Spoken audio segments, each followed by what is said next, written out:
इथे तुम्हाला आहे ना डुग्गूची सकाळची हलकीशी झलक दाखवते मस्ती करण्याची.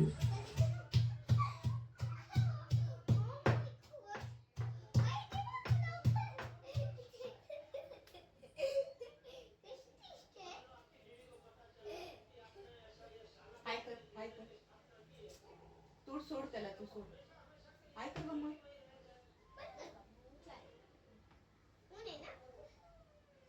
ददू ददू इकडे इकडे.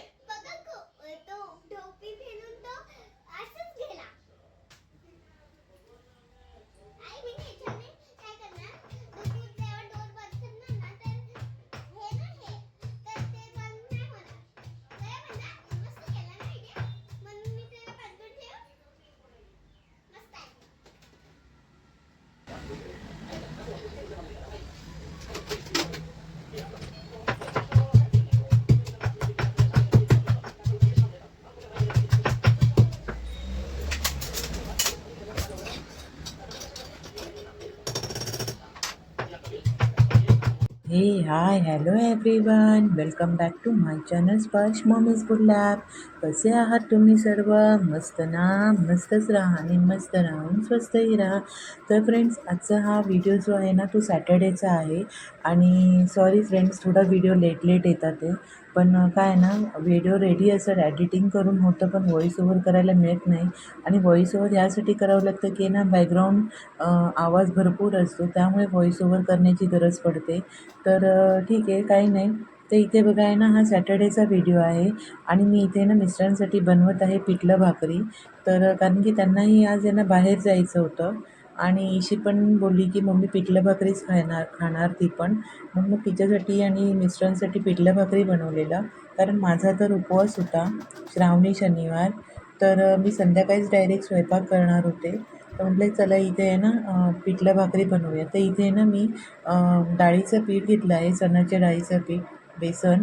आणि दुसरी गोष्ट इथे मी टाकलं आहे दही. त्यांना हे मी सगळं असं छान मिक्स करून घेणार आहे अगोदरच, कारण की आहे ना मग कसं ना कढईमध्ये टाकल्यावर ह्याच्या जास्तीच्या गुठळ्या होत नाही, खूप छान असं बेसन बनतं. तर इथे ना मी एक कांदासुद्धा कट करून घेतलेला आहे, तुम्हाला दिसतच असेल. तर इथे बघा मी ना कढई तापवली, त्यात तेलसुद्धा टाकलं आणि तेल छान असं कडकडीत गरम झाल्यावर मी ह्यात टाकले आहे मोहरी.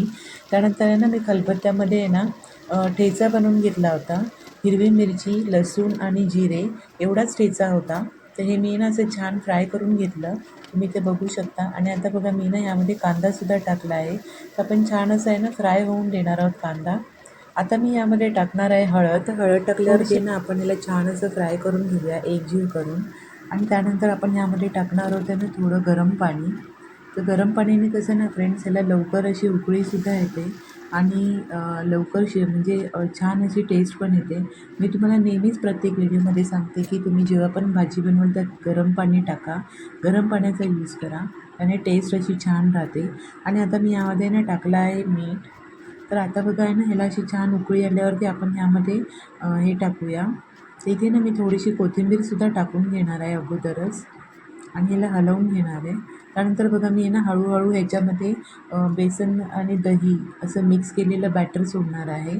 आणि याला आहे ना सोडतानाच मी असं मिक्सरने त्याच्यामध्ये हलवून घेणार आहे. ते तुम्ही बघू शकता, कारण जेणेकरून ना त्याने गुठळ्या होत नाही. त्यांना आपण मिक्सरने याला आहे ना गुठळ्या होऊन एकजीव करून घेणार आहोत आणि आता वाफेवर शिजू देणार आहोत.